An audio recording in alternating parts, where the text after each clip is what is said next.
Y'all really think Black Americans are boycotting African businesses? Y'all really convinced yourself of that? Y'all saw one person post the video and maybe a few comments. Y'all think all 40 million of us are boycotting?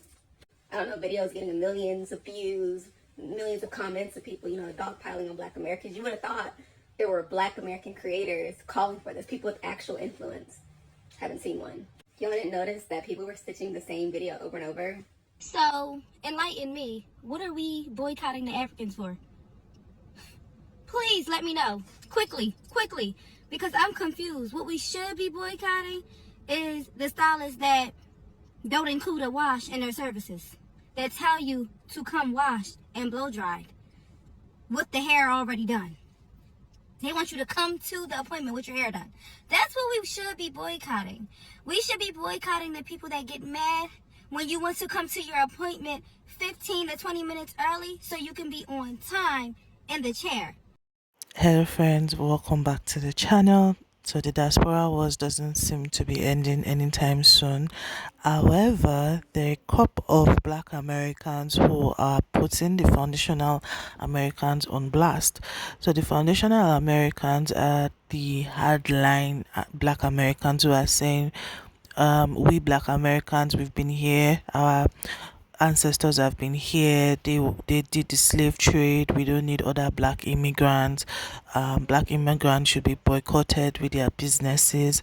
But there are other Black Americans who are saying we are not going to boycott Black businesses.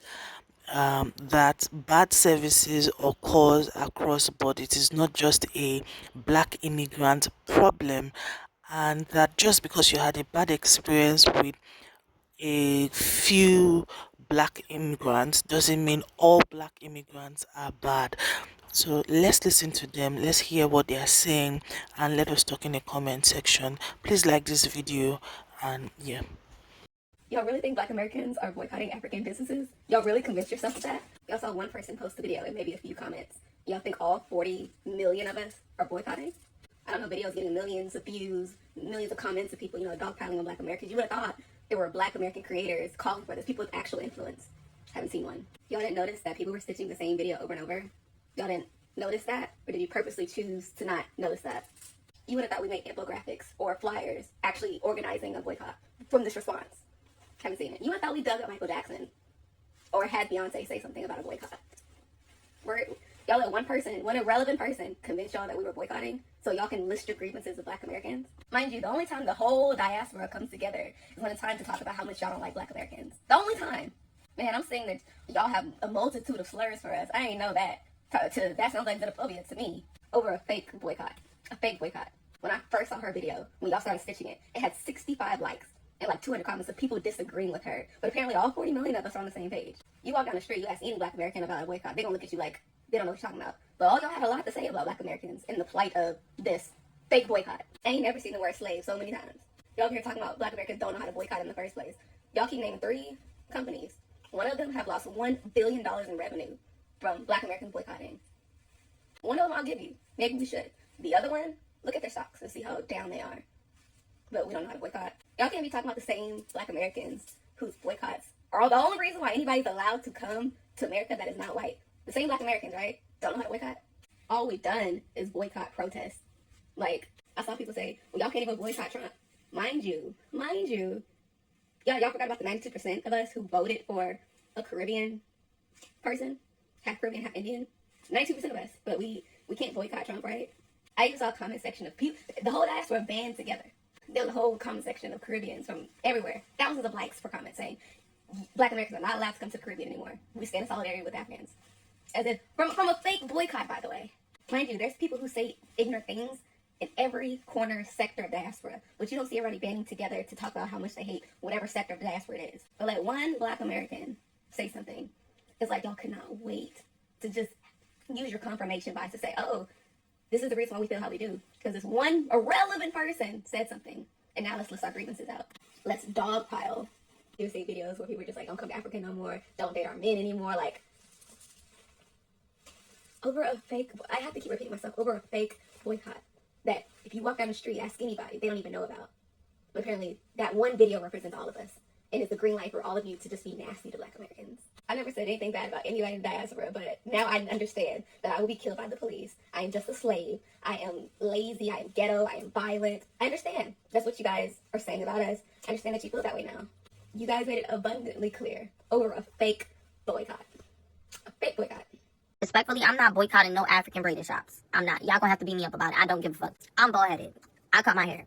And when my hair was about this thick, this long, they was able to put box braids into my hair. Knotless box braids. I was able to get my hair cornrowed. My African braided shop, they take out my braids, wash my hair, detangle it, and then put in new braids. Without an appointment. I get my braids done in 4 hours. 4 hours. I can order food to the African braiding shops. I can have my friends sit in the African braiding shops with me. I don't even gotta ask. Shit, if I have kids, I could probably sit my kids in the African braiding shops and I don't have to ask. They have AC in my African braiding shop and a flat screen TV. Each mirror is an LED light mirror. Okay? The African braiding shops has developed. I'll be damned if I have to sit there and read a fucking policy to get my hair fucking braided. I don't have to put a deposit with the African braiders. Each African braider that touch my head fucking eats down. I don't gotta pick somebody. Whoever gets me, I'm blessed to have. I don't gotta bring my own hair. I don't have to bring my own braiding hair. Shit, sometimes I don't even have to bring my own human hair if I don't want to. Okay, they have whatever color you want, actually. So I don't know where we boycotting the African braiders. I'm sorry, I'm not. And I won't. My African braiders are 24 hours. You see, it's 11 p.m. right now as I'm making this video, and I need to get cornrows done tomorrow morning. If I wanted to leave my house right now to go get my cornrows done right now, I could have got it done. Without an appointment. Boycott what? To all those African Americans who want to boycott African businesses, I think it's fine, personally. I think it's fine. Just do me a favor and do it with 100%. Like, do it with the chest. Boycott our critical minerals. Boycott cobalt, coltan, platinum, palladium, lithium, copper, all the things that are on your electronic devices. Boycott them. Boycott your electronic devices. Boycott your phone. Boycott gas and oil. You can run your car with water. It's fine. Boycott our textiles. Boycott African clothing. You don't have to wear them without knowing the history. Like it's some cosplay. Boycott it. Boycott our hairstyles and our hair products. Boycott them. All right? Boycott our name. Wait, y'all already do that. I heard y'all indigenous now. Before that, y'all been the real Hebrews. Before that, y'all been the real Moors. Before that, y'all have been the Islamic nation. It's fine. Take those names, but don't call yourself African American no more. It's done. It's cool.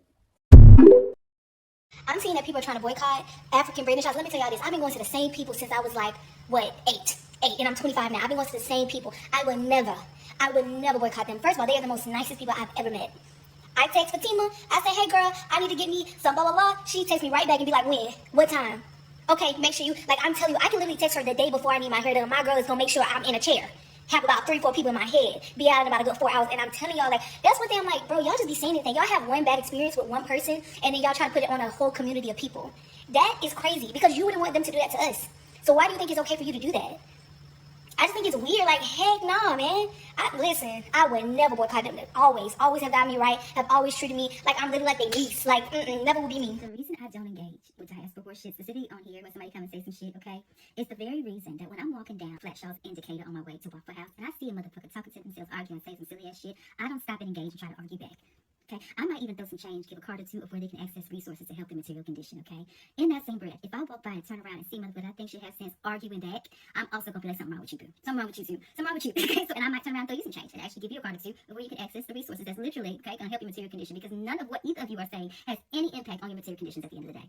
Now, I'm gonna go get my waffles from the Waffle House. I'm gonna take my ass back home, okay, and think of ways that I can improve my material condition. And those of us that have sense are not gonna look at either of those two people and think they're a representation of their whole group. Absolutely not. I don't care if 10,000 African Americans got on this app and said Africans this, or 10,000 Africans got on this app and said African Americans this. That sample size is not large enough to inform me of either of those groups. And that is just statistical sense in my head. That makes sense, okay? I understand the material condition that's affecting people to be standing on the block arguing, saying some silly ass shit, one with themselves, and the motherfuckers actually responding back. I understand, okay? People are feeling disenfranchised, disempowered. And when you feel disenfranchised, disempowered, yeah, you tend to lash out, right? If you don't have sense, proper sense, you tend to lash out at those that are closest to you in the subjugation and oppression. Your material conditions are quite similar, okay? So that's where you lash out. But sense will inform you who got the resources, because it ain't you and me. Yeah, I ain't got it. It's not neither of us. It's not neither of you two on the block that's arguing back and forth, okay? I can inform you who got the resources that used to be ours that got stolen from all of us. I can inform you where they is, boo, okay? At the end of the day, I want you to know that is why I don't engage. Because every time motherfucker come up here, one or two say some African Americans this, Africans this, all I see in my head is a motherfucker walking down Kenley, talking, saying some silly ass shit, arguing with themselves, and ask myself, would I really stop and argue back? Okay, relax that. Now, see, the girlie's trying to eat me up in the comments because I said I'm not boycotting the African braiding salon, especially not my African braiding salon. Because when I walked in there and I said I want that small extra ball hole all the way down to my butt with a little scoop of hair that I got, They said, bet, I got you. Yeah, I know I cut my hair 2 months ago, and I've been going to Tima Jolie ever since. They'd say $200 any style, any length, because I brought my own human hair, and of course, you already know I use YG hair. And yes, they washed and detangled and blowed out my hair and took out my last braided style. I was out of there in 4.5 hours, and look how tea my hair came out. Oh, I didn't have to put in a deposit. Yes, I was able to eat my food in peace. Yes, they had AC, and they let me pick my own music on the TV. This is the location on 242 Lenox Avenue, and yes, it's very spacious, very clean, and they work fast, and they're the sweetest people I ever met. So I'll be damned if y'all try to get me to boycott my favorite African braiding salon. I've been here 7 times in the last 2 months. I even get my wig braid downs here. Like, I'm not leaving. I'm not leaving. Like, look how tea this hair looks. But y'all can keep the rah-rah, because like I said, I'm not boycotting. If y'all gonna boycott, y'all better stop using their soap, stop using their products, stop using their clothes, stop tasting their food, stop doing their dances, stop dancing to Afrobeats, stop with the African prom dresses, stop with the tribal hairstyles and all of that. You better put their wash rags down, too. So like I said, I am not So I heard August 1st is the day that the girlies are talking about they want to boycott African braiding businesses and African businesses as a whole. Why don't you start today? Why don't you start today? Like, don't wait. Don't give yourself a week. Start today. Because at this point, this discussion, the diaspora wars, the colorism talks, is dangerous. Like, it's dangerous, and as black people, we are not progressing. Because how can you sit there and say, off of, like, one experience, off of this, off of that, I'm just going to cut ties with African businesses? Like, let's be honest. You're going to the beauty supply store, you're supporting the Asians. Mind you, you still have to walk out and show your receipt. Clearly, they don't trust you, but you still support them. Now, let's go into the clothes that you wear on your back and the fashion that you guys dream of getting. These European brands, y'all not boycotting them, but y'all still spending a bag in Gucci, Louis, Prada, and you can't even feel comfortable to just walk around and just shop. But y'all not boycotting that business. But you want to boycott African braiding shops and African businesses because of an experience? Living in New York, as a Nigerian American, I used to go to Harlem to get my hair braided. A time to be alive was when them aunties was recruiting you from the train. And as you're walking to the braiding shop, you're negotiating the price of how much your braids are going to be. Back then, before the pandemic, braids was like $60 to $80. That was a time to be alive in New York. Okay, I would travel all the way from Brooklyn to Harlem to get my braids done. Whoever got on this damn app and started opening their mouths and said, oh yeah, in Harlem they doing braids for $120, they doing braids for $140. Now it's $200. And now you have to book appointments. Never in my New York City life have I ever had to book an appointment to go to Harlem.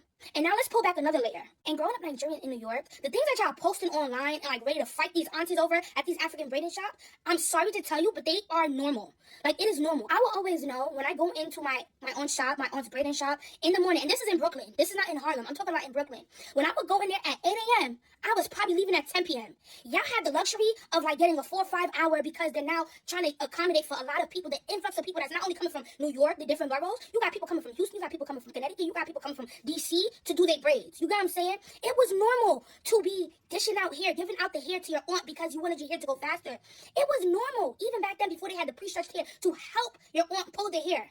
Pull the expression here, like stretch the expression here. But these are the things that y'all are complaining about because you're paying a cheaper price. You can go to Fantasia up the block and pay $500 to $800 for the same braids. You're going to go to Fatima's braiding shop to get for $180, but y'all gonna complain about the experience. I'm sorry to say these African braiding shops should have been gay cats because a lot of y'all are not ready for what comes with African braiding shops. And then these conversations are so dangerous because you're also saying, because I went to one place or I went to various places, the whole continent has to suffer. In Harlem, and I'm just talking about my New York experience, I don't know what the girlies are talking about. Maybe they're talking about the African braiding shops in like different states, but the African braiding shops that are known in New York are in Harlem, right?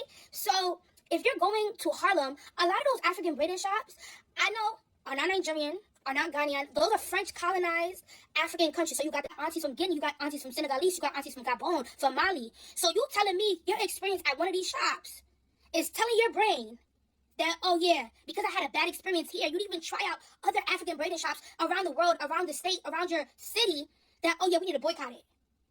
But y'all want to support African businesses in different aspects of your life. Starting off with the Afrobeats. Secondly, Deci December. I don't need to be catching a flight to Nigeria or Ghana. Y'all don't. You don't. You don't need to go to South Africa to go listen to Amapiano. Since you want to boycott all these businesses, do it in all aspects of your life. Don't just do it for the hair braiding shops because it's actually absurd. That's why I said this discussion is dangerous. It's not making us black people progressive. Honestly, how are we supposed to get better, be better as people if we're sitting there battling each other, talking about, oh, how we're not going to support the next black person or the next African? Are we serious right now? Are we serious? Like, it's crazy. And I really do think these discussions need to stop, regardless or not, because it's just like, y'all coming on this internet, y'all just saying anything. Some things do not need to be said, and it's okay. You can journal it. You can literally go to a therapist and speak about it. But coming to the internet and saying, oh, let's boycott African businesses, African braiding shops, is crazy. It's crazy, because if you're going to do that, you need to step up to the plate and do it to the other ethnicities, other races that literally haven't been treating us well either. What the hell?